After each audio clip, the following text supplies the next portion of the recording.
Hello students, तो again I welcome you to my YouTube channel C Romil Jain. और बच्चों, आज हम लोग जो डिस्कस कर रहे हैं वो वैल्यूएशन ऑफ इन्वेंट्री का वीडियो नंबर 6 हम लोग डिस्कस कर रहे हैं, ठीक है ना। लास्ट वीडियो मैंने वीडियो नंबर 5 में आपको बेसिक कंसेप्ट नॉर्मल अब नॉर्मल नेचर आइटम बताया था और कुछ क्वेश्चंस किए थे। आज हम लोग वीडियो नंबर 6 करेंगे and this would be the last video for valuation of inventory, ठीक है ना। अब आज वाले वीडियो में जो कंसेप्ट हमने पिछले वीडियो में किया था उसी को आगे प्रोसीड करेंगे। कुछ अनसॉल्व क्वेश्चंस जो बच गए वो हम लोग डिस्कस करेंगे, ठीक है ना।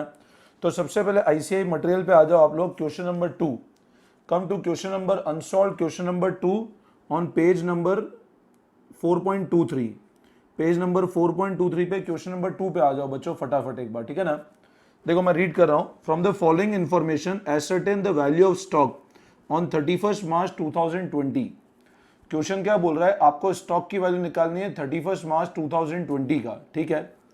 आपको स्टॉक का वैल्यू 1 अप्रैल 19 का गिवन है, मतलब आपको ओपनिंग वैल्यू गिवन है और आपको क्लोजिंग पे जाना है। परचेज इस पीरियड का गिवन है, मैन्युफैक्चरिंग एक्सपेंस गिवन है, सेल्स गिवन है।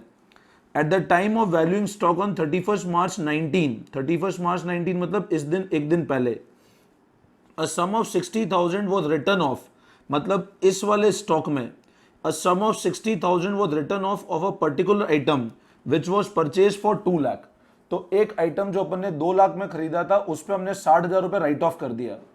अब बताओ 2 लाख के आइटम पे अगर 60,000 राइट ऑफ कर दिया मतलब 140 की कॉस्ट बची उसके अंदर, ठीक है ना। मतलब इस वाले में 140 इंक्लूडेड है तो ये अब नॉर्मल नेचर आइटम हो गया, तो इसको बिल्कुल अलग कर देंगे अपन। and was sold for 160 but for the above transaction the GP earned was 25% on cost, ठीक है। मतलब इसके अलावा जो भी ट्रांजेक्शन हो उस पर जीपी 25% ऑन कॉस्ट है। अब ये मैं तो करा रहा हूं, लेकिन एक बार आप अपने लेवल पे जरूर एक बार सेल्फ ट्राई करना, बिना वीडियो को देखे, बिना सॉल्यूशन। मैंने आपको जो पिछले कंसेप्ट बताया ना उस पर एक बार आप रफ में खुद अपने लेवल पे एक बार ट्राई करना, फिर उसके बाद नहीं समझ आए तो सॉल्यूशन देखना, ठीक है ना। देखो इसका आंसर 6,72,000 आएगा। ये उसके लिए बता रहा हूं जो सेल्फ ट्राई करेंगे, बाकी मैं समझा ही रहा हूं आगे वाले पार्ट के अंदर वीडियो में, ठीक है ना।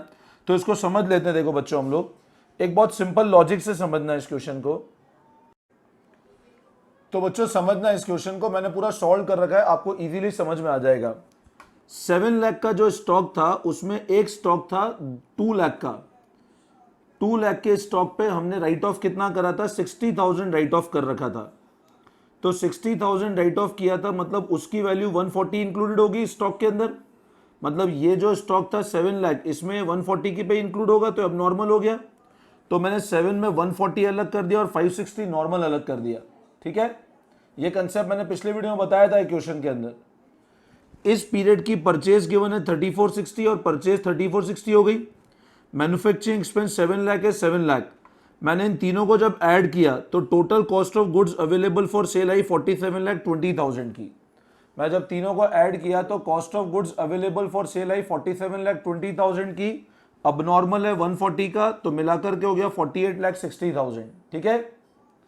अब हुआ क्या था, ऑर्गेनाइजेशन ने जो गुड्स बेचे थे वो 52,20,000 का सेल आउट किया था। और इस 52,20,000 के दो पार्ट थे। एक तो था 160 में बेचा था हमने जो अब नॉर्मल नेचर वाला आइटम था, और एक 50,60,000 था जो नॉर्मल सेल्स थी। तो ये अपनी नॉर्मल सेल्स है, ध्यान से समझना। एंड दिस वाज योर अब नॉर्मल सेल। तो ये जो नॉर्मल सेल थी इसका हम लोग सीओजीएस निकाल लें। तो इसका सीओजीएस क्वेश्चन बोल रहा है 25% ऑन कॉस्ट है। सुनना बात ध्यान से, तो 25% ऑन कॉस्ट मतलब 20% on sales, 1/4 on cost is 1/5 on sale. तो इसका 1/5 80% लिया, तो सीओजीएस आया 40,48,000। सीओजीएस आता है 40,48,000। तो इसमें से मैंने, क्योंकि इसका तो सीओजीएस 140 है, सारा बिक चुका है, कुछ बचा ही नहीं है। इसके अंदर जो नॉर्मल सीओजीएस था 48 लेस किया, तो स्टॉक का वैल्यू 6,72,000 आया। Getting my point. मतलब ये जो नॉर्मल सेल थी इस पे 25% ऑन कॉस्ट था, तो 25% ऑन कॉस्ट मतलब 20% ऑन सेल है। तो सेल अगर 20% है तो कॉस्ट अपनी 80% हो गई। तो इसका मैं डायरेक्टली 80% किया। आप ऐसा भी कर सकते हो, इसमें 20% निकाल लो फिर उसको माइनस कर दो, तो आपका फाइनल क्लोजिंग स्टॉक आएगा 6,72,000। मैं फिर बोल रहा हूं स्टडी मटेरियल सॉल्यूशन से मत जाना, फिर कंफ्यूज हो जाओगे। ये परफेक्ट सॉल्यूशन है, ठीक है। चलो अगला क्वेश्चन देखते हैं, पूरा क्लियर हो जाएगा, ठीक है ना। नाउ तो बच्चों अब हम लोग नेक्स्ट क्वेश्चन जो डिस्कस कर रहे हैं, we are discussing unsolved question number 3। अभी हमने अनसॉल्व क्वेश्चन नंबर 2 डिस्कस किया था, now we are discussing unsolved question number 3। ध्यान देना। The profit and loss account of Hanuman showed net profit of rupees 6 lakh after considering the closing stock of 3,75,000 on 31st March 2020। ध्यान समझना।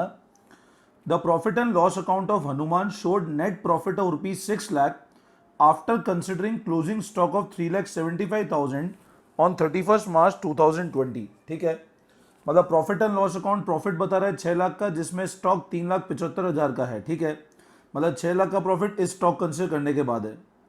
Subsequently, the following information obtained from the books। अब ये information आई, क्या है? Purchase for the year include 15,000 15,000 paid for new electric fitting for the shop। मतलब purchase के अंदर 15,000 एक ऐसा इंक्लूड है जो न्यू इलेक्ट्रिक फिटिंग का पे किया। मैं अभी एक बार समझा रहा हूं, फिर बहुत डिटेल में ढंग से मैं आपको नोटिंग करा दूंगा। ठीक है ना। अब परचेज के अंदर हमने 15,000 पे किया न्यू इलेक्ट्रिकल फिटिंग के लिए। तो मेरे को आप एक बात बताओ, अगर परचेज के अंदर 15,000 न्यू इलेक्ट्रिकल फिट, तो देखो ध्यान देना सेकंड पॉइंट पे, purchase for the year include 15,000 paid for new electric fitting for the shop. मतलब परचेज के अंदर 15,000 ऐसी परचेज है which is paid for new electric fitting. तो मेरे को एक बात बताओ, अगर नई इलेक्ट्रिक फिटिंग है तो इलेक्ट्रिक फिटिंग अपना असेट होता है। मेरी बात ध्यान से सुनना, इलेक्ट्रिक फिटिंग अपना असेट होगा और वो हमने गलती से परचेज में इंक्लूड कर ली। तो इसकी रेक्टिफिकेशन एंट्री कैसे बनेगी? Electric fitting to purchase. मेरी बात फिर समझना, purchase for the year include 15,000 paid for new electric fitting for the shop. तो इसकी रेक्टिफिकेशन एंट्री क्या होगी? इलेक्ट्रिक फिटिंग टू परचेज, मतलब परचेज कम हुई। ठीक है, अभी सिर्फ इतना समझ लो। अगला, Hanuman give away goods valued 40,000 free sample for which no entry was made in the books. इसका मतलब अल्टीमेट है क्या? मेरी बात समझना, ये जो प्रॉफिट है इसके अंदर ये सब एडजस्टमेंट करने बाकी है अपने को। अब हनुमान ने क्या किया, 40,000 के फ्री सैंपल दिए जिसकी कोई एंट्री नहीं करी, तो एंट्री करेंगे अपन, तो इसका प्रॉफिट पे इंपैक्ट देखना है अपने को। अगला, invoice of goods amounting to 250 has been entered on 27 March पर goods were not included in stock. तो इनवॉइस तो एंटर कर दिया बट गुड्स एंटर नहीं, अभी तक स्टॉक में नहीं आए, तो स्टॉक को रिकॉर्ड करना पड़ेगा। In March 2020 goods of 2 lakh were sold and delivered were taken in sales for April 2020। मतलब 2 लाख रुपए गुड्स बेच दिए और डिलीवरी भी कर दिए, लेकिन मार्च में एंट्री करी नहीं हमने, तो अप्रैल की सेल से मतलब ही नहीं है, उसको एंट्री मार्च में वापस करना पड़ेगा जो नहीं करी। Goods costing 75,000 sale were sent on sale और return in March 20 at margin of 1/3 on cost. तो ये कॉस्ट है और प्रॉफिट मार्जिन 1/3 है, मतलब इसके ऊपर ही 1/3 लग जाएगा, ध्यान रखना। ठीक है ना। दो approval was not given and these two goods were taken as sales for March 2020। ठीक है, तो ये सेल ऑन अप्रूवल वाला कंसेप्ट लगेगा इसके अंदर। अभी मैं पूरा क्वेश्चन अच्छे से आपको सॉल्व करके बता रहा हूं तो पूरा क्लियर हो जाएगा। तो कैलकुलेट करना है, एक तो स्टॉक का वैल्यू और एडजस्टेड प्रॉफिट हमको उस डेट पे निकालना है। ठीक है ना। तो देखो अपन, अब आप बुक अपने सामने खोल कर रखना, मैं 1 बाय 1 आपको रफ शीट में समझा रहा हूं एक बार क्वेश्चन। ठीक है ना। नो, तो बच्चों है ना, अब इस क्वेश्चन को ध्यान से सुनना और अच्छे से समझना। ठीक है, मैं 1 बाय 1 लेके चल रहा हूं। एक तो हमको क्वेश्चन बोल रहा है अब स्टॉक का वैल्यू निकालो 31 मार्च 2020 को। एक तो क्वेश्चन हमको बोल रहा है स्टॉक का वैल्यू निकालो 31 मार्च 2020 को, और एक क्वेश्चन ये बोल रहा है वापस एडजस्टेड प्रॉफिट निकालो। एडजस्टेड मतलब वापस करेक्ट प्रॉफिट निकालो। ठीक है, अब आप है ना बच्चों ध्यान से समझना, हमको ओरिजिनल जो स्टॉक का वैल्यू गिवन है, तो ओरिजिनल आपको जो स्टॉक का वैल्यू गिवन है वो गिवन है 3,75,000 का। आपको जो स्टॉक का वैल्यू गिवन है वो गिवन है 3,75,000 का। ठीक है ना। और आपको जो प्रॉफिट का फिगर गिवन है वो गिवन है कि रिपोर्टेड प्रॉफिट जो है वो रिपोर्टेड प्रॉफिट है 6 लाख रुपीस का। ठीक है, आपको ओरिजिनल स्टॉक का वैल्यू गिवन है 3,75,000 रुपए और आपको जो रिपोर्टेड प्रॉफिट गिवन है वो 6 लाख रुपए का गिवन है। अब हम 1 बाय 1 एडजस्टमेंट करते हैं। ये ध्यान रखना, अगर रिपोर्टेड प्रॉफिट 6 लाख है, मतलब अगर मैं करेक्टेड P&L अकाउंट बना लूं तो मतलब यहां पे प्रॉफिट कितना लिख दूं, मैं जो गिवन था मेरे को वो मैं अकाउंट इसलिए बना रहा हूं ताकि तुमको इजी हो जाएगा एडजस्टमेंट करना। और स्टॉक 370, सारा कंसेप्ट जर्नल एंट्री समझाता चलूंगा 1 बाय 1, ध्यान से सुनना। पहला पॉइंट बोल रहा है purchase for the year include 15,000 paid for new electric fitting for the shop. मतलब अपने को एक तो इस प्रॉफिट को करेक्ट करना है और एक स्टॉक का करेक्ट वैल्यू निकालना है, ठीक है ना। पहला अपन ने क्या करा, इस प्रॉफिट को निकालते टाइम कुछ पॉइंट को कंसीडर नहीं करा। पहला पॉइंट बोल रहा है कि परचेज के अंदर आपने 15,000 रुपए का इलेक्ट्रिक फिटिंग वाली चीज इंक्लूड कर ली थी। अब बताओ इलेक्ट्रिक फिटिंग परचेज की पार्ट है क्या? क्या इलेक्ट्रिक फिटिंग परचेज का पार्ट है, यस और नो? तो आंसर आएगा नो। तो बताओ इसको रेक्टिफाई कैसे करूंगा? तो रेक्टिफिकेशन एंट्री कैसे होगी? Fitting to purchase. Rectification entry कैसे करूंगा इसकी? Fitting to purchase. अब मेरे को बताओ फिटिंग तो आपका असेट बन गया, फिटिंग तो क्या बना आपका? असेट। बट आपने जब परचेज को क्रेडिट किया तो आपकी परचेज कम हो गई ना बच्चों। आपने जब परचेज को क्रेडिट किया तो आपकी परचेज कम हो गई ना। देखो ये वो बच्चे पढ़ रहे जो सीए बनने वाले हैं, तो ये मत बोलना सर रेक्टिफिकेशन तो आता ही नहीं है। आपने जैसे ही एंट्री करी आपकी परचेज कम हो गई।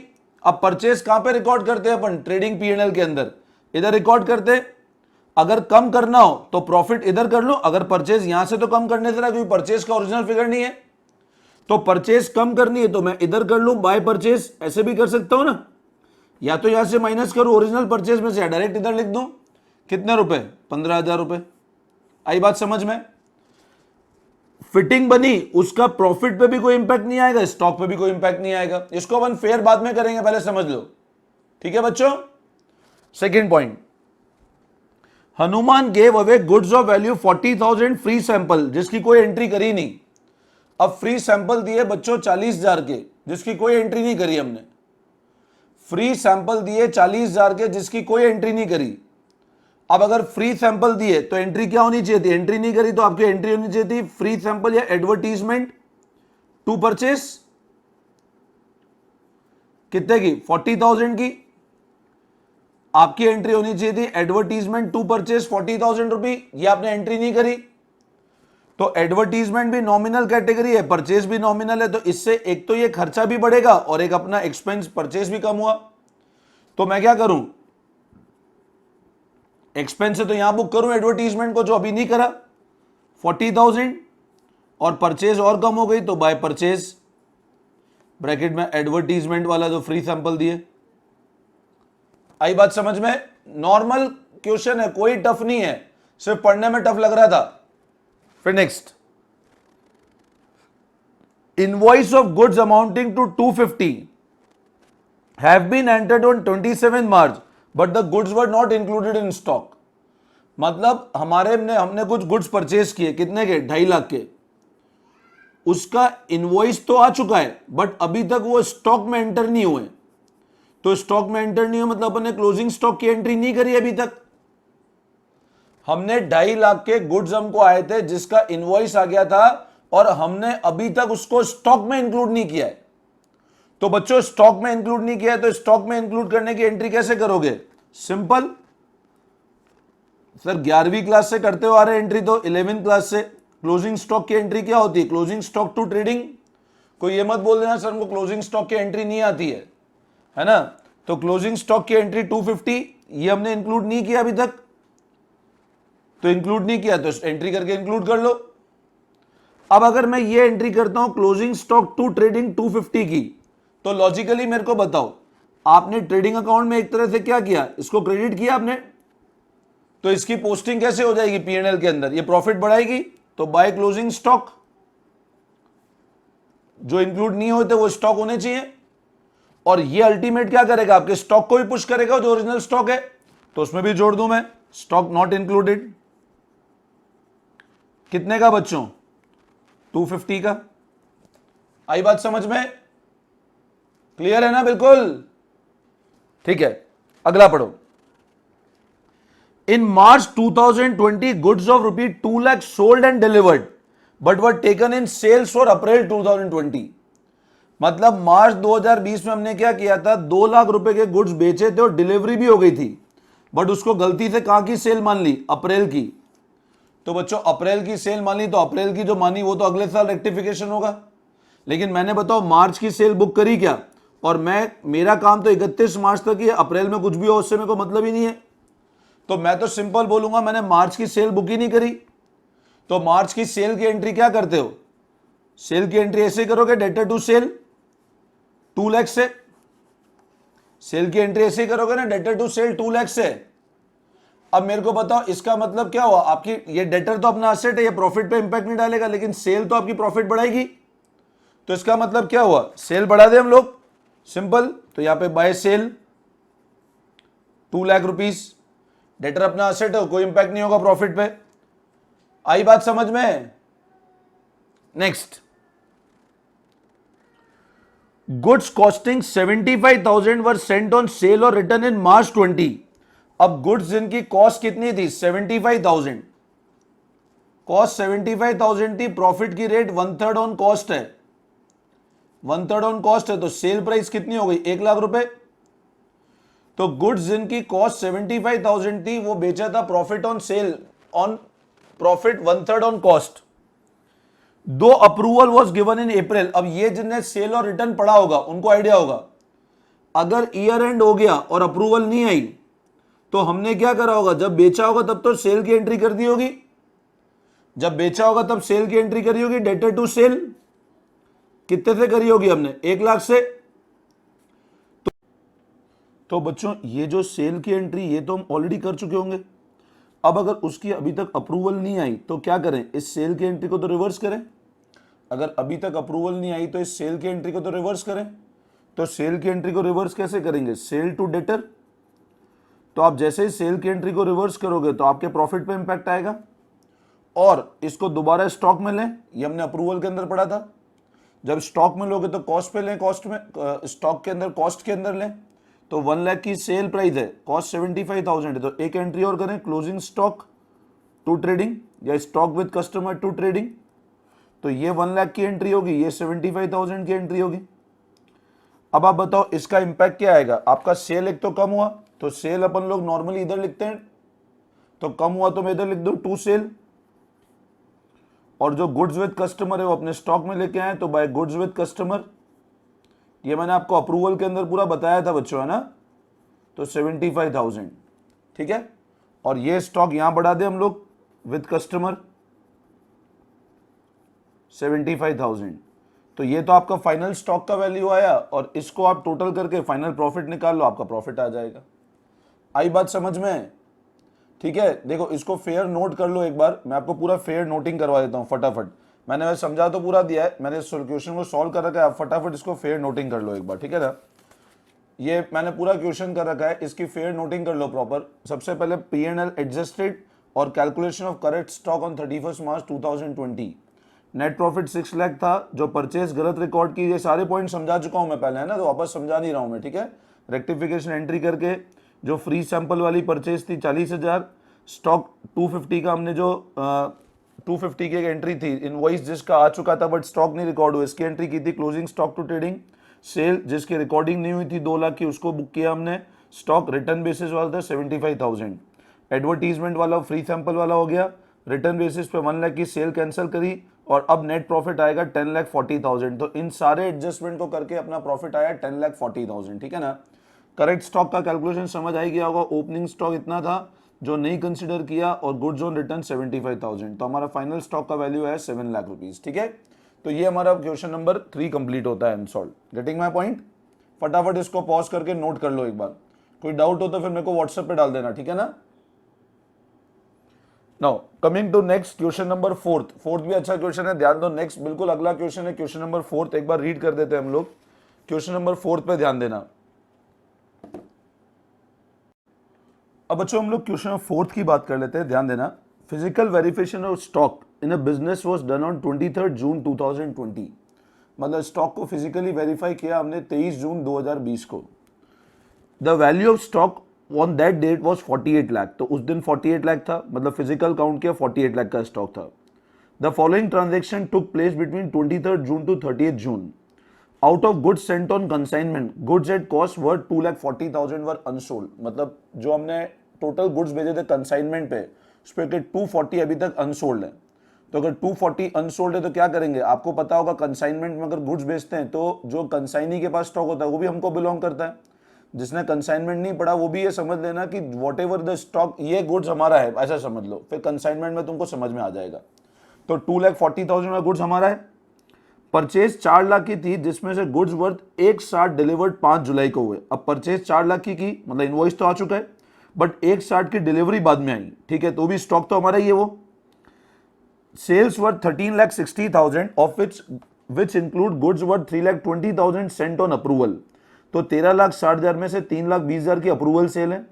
Half of these goods were return before 30th June but no information available regarding the remaining good. तो ऑब्वियसली बात है पूरी सेल कैंसिल करनी है अपने को, तो 13,60,000 में 320 अप्रूवल है, तो अप्रूवल की पूरी सेल कैंसिल करनी है, कुछ रिटर्न होगा इससे मतलब ही नहीं है, पूरी सेल कैंसिल करेंगे हम लोग। तो goods are sold at cost plus 25%, तो प्रॉफिट रेशियो 25% ऑन कॉस्ट है, मतलब 1/5 on cell. However goods costing 240 was sold for 120। अब ये पॉइंट अच्छे से समझ लेना, मतलब एक गुड्स जिनकी कॉस्ट 2,40,000 रुपए थी उसको बेचा हमने 1,20,000 रुपए में। तो इसका मतलब ये हुआ कि बताओ ये रूटीन गुड्स है क्या, क्योंकि 240 गुड्स हम प्रॉफिट पे नहीं बेच रहे। आपको क्वेश्चन बोल रहा है गुड्स हम प्रॉफिट पे बेचते हैं, जबकि यहां क्वेश्चन बोल रहा है 240 गुड्स बेचा 120 पे, तो ये अब नॉर्मल है। तो अब नॉर्मल है तो अपना मतलब 240 का कोई भी पार्ट अब नॉर्मल मान लेना, ठीक है ना। वो 240 तुम इसमें से ही मान सकते हो, 240 तुम ओपनिंग में से ही मान सकते हो, ठीक है ना। मतलब मेरे को पता है 240 का गुड्स है जिसकी कॉस्ट है वो बेचा 120 में, तो वो अब नॉर्मल नेचर है, ठीक है ना। तो अपन करते हैं एक बार स्टार्ट, पूरा क्लियर हो जाएगा आप लोगों को ना।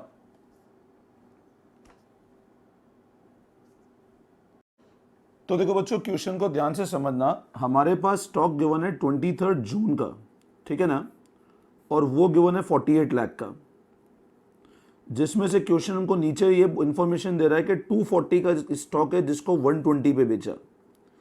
इसका मतलब इस 48 लाख में 240 अब नॉर्मल नेचर हो गया। तो नॉर्मल कितना हुआ, 45,60,000 का स्टॉक हुआ। मेरे को यहां से जाना है 30 जून पे, इसका मतलब ये मेरा ओपनिंग स्टॉक है और मेरे को जाना किस पे, क्लोजिंग स्टॉक पे। तो क्या करूंगा इसमें, मैंने आपको बताया था ओपनिंग में क्या करें, हमको पता है COGS क्या होता है, opening stock plus purchase plus direct expense minus closing. तो क्लोजिंग क्या हो जाएगा बच्चों, opening stock plus purchase plus direct minus COGS। तो एक तो मेरे को COGS निकालना है, परचेज जितनी भी है, अब परचेज कितनी है आप सेकेंड पॉइंट में पढ़ो। फर्स्ट पॉइंट बोल रहा है कि 240 का तो कंसाइनमेंट वाला स्टॉक अनसोल्ड है, 240 का जो स्टॉक कंसाइनमेंट पे पड़ा है वो अनसोल्ड है। अब मेरे को बताओ अगर 2,40,000 का स्टॉक अनसोल्ड है तो कंसाइनमेंट पे पड़ा हुआ है, तो वो अल्टीमेट बिलोंग तो हमको ही करता है। तो उसको क्या करूं मैं, ऐड कर दूं 240 वाले स्टॉक को। तो अब वो नॉर्मल मानते हुए ऐड करना, क्योंकि वो अल्टीमेट भले ही पड़ा कंसाइनी के पास है बट बिलोंग तो हमको ही करेगा, तो ऐड कर दूं। आगे क्वेश्चन बोल रहा है 4 लाख की परचेज की जिसमें से 160 का डिलीवरी 5 जुलाई का हुआ। अब देखो यहाँ पे कहीं भी क्वेश्चन ये नहीं बोला फिजिकल स्टॉक निकालना है, तो मैं बुक्स के हिसाब से नॉर्मल स्टॉक निकाल रहा हूं, ठीक है ना। तो 4 लाख रुपए का जो स्टॉक है उसकी डिलीवरी भले ही बाद में, उसमें 160 की डिलीवरी बाद में आई, तो 160 की डिलीवरी भले ही बाद में आई बट वो अल्टीमेट इनवॉइस तो आ ही चुका है। भले ही डिलीवरी बाद में आई बट परचेज तो काउंट हो गई ना वो, तो परचेज काउंट हुई तो उसको भी ऐड कर दूं 4 लाख को। ये किस में होगा, 45-60 में जो नॉर्मल स्टॉक है, ये सब नॉर्मल नेचर का स्टॉक है, ठीक है ना। सेल्स 13,60,000 है। अब 13,60,000 की सेल में 360 तो अप्रूवल है उसको हटा दूं, और 120 की एक डिफेक्टिव आइटम की सेल है। तो ये जो अब जो सेल है उसके ऊपर कॉस्ट प्लस 25% का प्रॉफिट है, मतलब 1/4 ऑन कॉस्ट है तो 1/5 ऑन सेल हो गया वो प्रॉफिट। तो इसका 1/5 करके आप 80% करोगे तो आपकी कॉस्ट आ जाएगी उन गुड्स को जो बेची, और वो कॉस्ट आप लेस करो तो क्लोजिंग स्टॉक आ जाएगा आपका। मैं आपको सॉल्यूशन बता देता हूं, अभी क्लियर हो जाएगा। देखो ध्यान दो, ओपनिंग स्टॉक आप लोग क्लियर है 48 लाख का है, 48 लाख में से 240 का अपना अब नॉर्मल है, तो मैंने 45-60 नॉर्मल हुआ। 4 लाख की परचेज है, इधर भी 4 लाख ऐड कर दिया। कंसाइनमेंट 240 है, मैंने कंसाइनमेंट ऐड कर दिया। तो total cost of goods available 52 lakh है, अब नॉर्मल 240 है, तो टोटल आया 54,40,000। ये तो क्लियर है आप लोगों को। अब अगर मैं बात करता हूं टोटल सेल 1360 है, जिसमें से अगर मैं बात करता हूं ऑन रिटर्न, तो सेल ऑन रिटर्न 320 है। अब नॉर्मल 120 लेस किया तो नॉर्मल 920 की सेल है, तो ये सेल बिल्कुल नॉर्मल सेल है। और इसकी कॉस्ट कितनी होगी 80%, तो इसकी कॉस्ट 7,36,000 हुई। तो कॉस्ट ऑफ गुड्स सोल्ड 736 है, जो 240 कॉस्ट है उसकी तो कॉस्ट ही 240 हो तो बचा ही नहीं स्टॉक में, तो टोटल 976 की कॉस्ट है जो गुड्स बिके हैं मेरे, इसमें से इसको लेस किया तो क्लोजिंग स्टॉक 44,64,000 आया, तो फाइनल मेरा क्लोजिंग स्टॉक की वैल्यू आती है 44,64,000। Getting my point? तो ये हमारा क्लोजिंग स्टॉक की वैल्यू आई, समझ में आया? तो ये अपना क्वेश्चन नंबर 4 होता है रिलेटिंग टू आईसीआई मटेरियल, ठीक है ना। तो बच्चों इसको फटाफट एक बार कॉपी कर लो। और अब अपना ये इन्वेंट्री का लगभग आखिरी क्वेश्चन था, सारे कंसेप्ट में इन्वेंट्री कवर कर चुका हूं। Once you have done with the inventory let me know, मैं आपको इसका पीडीएफ नोट्स भेज दूंगा, तो आप उसमें से और प्रैक्टिस कर लेना, ठीक है ना। तो अपना इन्वेंट्री का चैप्टर कंप्लीट होता है विद दिस वीडियो, ठीक है। अब नेक्स्ट जो हम लोग चैप्टर करेंगे will doing bill of exchange, तो नेक्स्ट चैप्टर में हम लोग मिलेंगे विद बिल ऑफ एक्सचेंज, ठीक है। चलो, thank you all of you, best of luck.